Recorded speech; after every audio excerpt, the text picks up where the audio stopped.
Caros amigos, bem-vindos ao canal. Neste vídeo falaremos sobre o surgimento e a rápida ascensão do nazismo, destacando principalmente a forma como Adolf Hitler, um dos maiores e mais conhecidos ditadores do século XX, chegou ao poder, implementando um regime totalitário na Alemanha e conduzindo o país ao maior conflito armado de todos os tempos, a Segunda Guerra Mundial. Se você gosta do assunto e quiser conhecer e discutir mais sobre esse e outros temas históricos, seja muito bem-vindo ao canal História em Ação.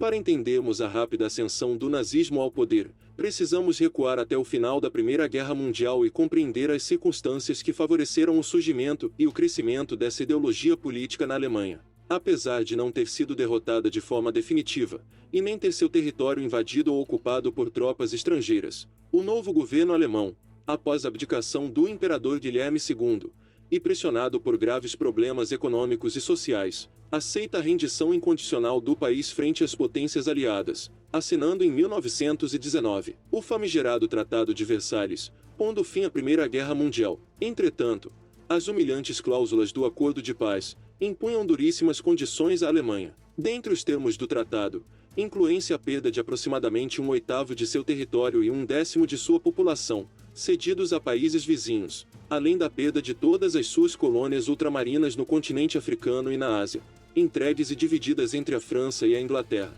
O país, outrora uma grande e orgulhosa potência militar, foi praticamente desarmado, através de uma severa restrição ao tamanho do seu exército, limitado a partir de então a apenas 100.000 homens, bem como a proibição de manter uma força aérea, uma marinha de guerra e operar submarinos. O tratado assinado em Versalhes estipulava ainda pesadíssimas indenizações pelos prejuízos causados durante o conflito, determinando que a Alemanha aceitasse toda a culpa por provocar a guerra, devendo arcar com o pagamento de gigantescas reparações aos vencedores, incluindo a entrega de maquinário, 1/8 de seu rebanho bovino, bem como o pagamento de um montante equivalente a 33 bilhões de dólares em valores de 1921.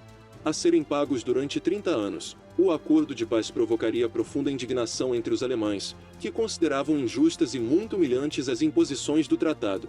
O pagamento da astronômica indenização fez a outrora pujante e dinâmica economia da Alemanha simplesmente desmoronar. As 2 décadas seguintes seriam marcadas por uma enorme crise econômica e social no país, com elevadas taxas de desemprego, agravado ainda pela desmobilização de tropas, com a volta de milhões de soldados para casa, mas que agora não encontrariam nenhum trabalho. Os anos 20 na Alemanha ainda seriam profundamente marcados por uma hiperinflação galopante, provocando a desvalorização da moeda e agravando ainda mais a já difícil situação econômica do país. Estima-se que no período de apenas 2 anos, entre janeiro de 1922 e dezembro de 1923, a taxa acumulada de inflação chegou a inacreditáveis 1 bilhão por cento. No auge do aumento de preços, a inflação atingiu o impressionante patamar de 29.500% ao mês, ou 20,9% ao dia, com o dólar valendo a estarrecedora cifra de 8 bilhões de marcos alemães. A outrora sólida e estável moeda alemã havia perdido completamente o seu valor e poder de compra.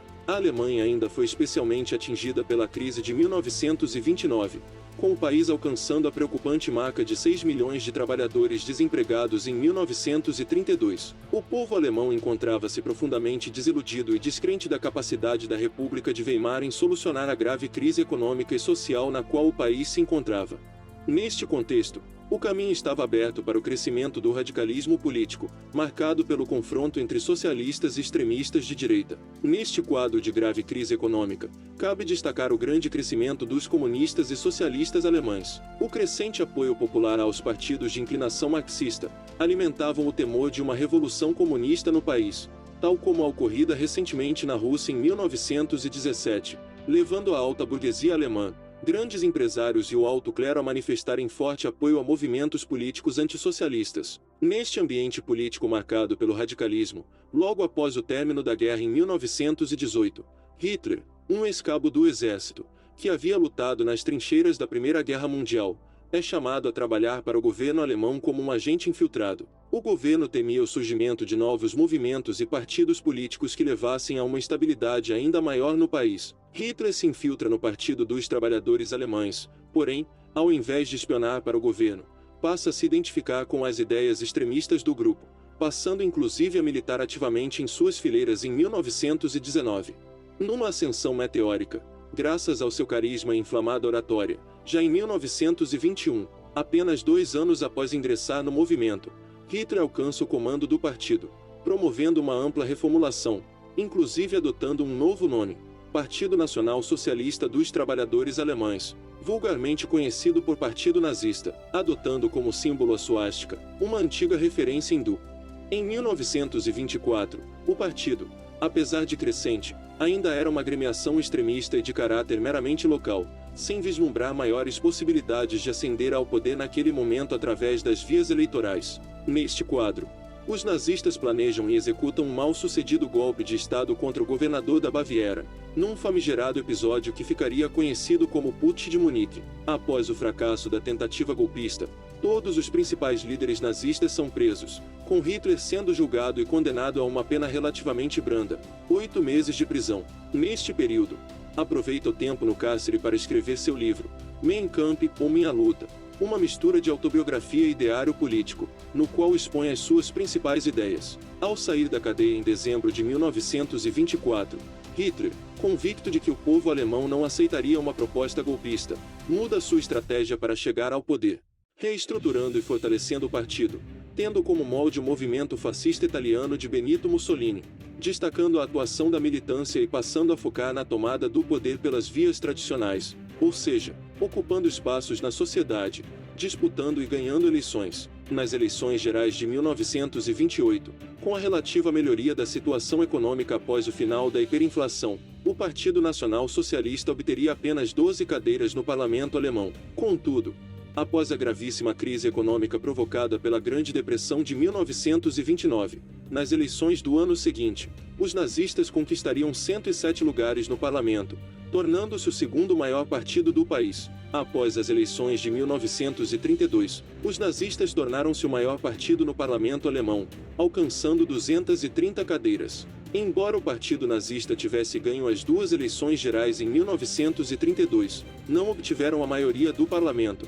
Mesmo assim, num acordo com políticos conservadores, Hitler conseguiu sua indicação ao posto de chanceler, o primeiro-ministro, do presidente Paul von Hindenburg ainda naquele ano. Logo em seguida, seu poder aumentaria ainda mais, quando na noite de 27 de fevereiro de 1933, o edifício do parlamento alemão foi criminosamente incendiado, com o holandês comunista Marinus van der Lubbe sendo encontrado no interior do edifício e preso, acusado de ter iniciado o incêndio. Devido ao fatídico incidente, Hitler conseguiu do presidente Hindenburg um decreto que ampliava seus poderes e endurecia o governo. Com os nazistas acusando os opositores pelo ataque ao parlamento, foi dado o pretexto para a prisão de oponentes em todo o país, com muitos destes sendo enviados inclusive para o campo de concentração de Dachau. O partido nazista não perderia tempo e ainda durante o ano de 1933, eliminaria toda e qualquer oposição. Em 14 de julho de 1933, a Alemanha foi oficialmente declarada um estado de partido único, com o partido nazista tornando-se a única agremiação política possível na Alemanha. O parlamento aprovaria, em 24 de maio de 1933, o chamado Ato de Autorização, instrumento legal que transmitia as funções legislativas ao executivo, concentrando ainda mais o poder nas mãos de Hitler. Com o falecimento de von Hindenburg, em 2 de agosto de 1934, Hitler acumularia os cargos de presidente e chanceler, adotando o título de Führer, passando ainda a ser o comandante-chefe das Forças Armadas. Em outubro de 1933, a Alemanha retirou-se da Sociedade das Nações, uma organização que Hitler sempre desprezou. A Alemanha nazista tornou-se um estado ditatorial e fortemente centralizado, com não-arianos sendo perseguidos e privados de direitos fundamentais. A imprensa seria censurada pelo governo, e o sistema judiciário passava a ser subserviente ao regime, com campos de concentração sendo criados para receber opositores políticos. Hitler iniciava aí um governo totalitário que duraria 11 anos, e conduziria a Alemanha e o mundo ao maior e mais devastador conflito da história, a Segunda Guerra Mundial. Mas este já é um tema para outros vídeos do canal. Espero que tenham gostado do conteúdo. Se gostou, deixe um like e compartilhe. Se ficou com alguma dúvida ou quiser expressar sua opinião sobre o tema, deixe nos comentários. Se você gosta de história, acompanhe as playlists do canal, inscreva-se e ative o sininho para receber notificações. Na descrição temos sugestão de livros e filmes com desconto sobre o tema. Muito obrigado por nos assistir. Grande abraço e até o próximo vídeo.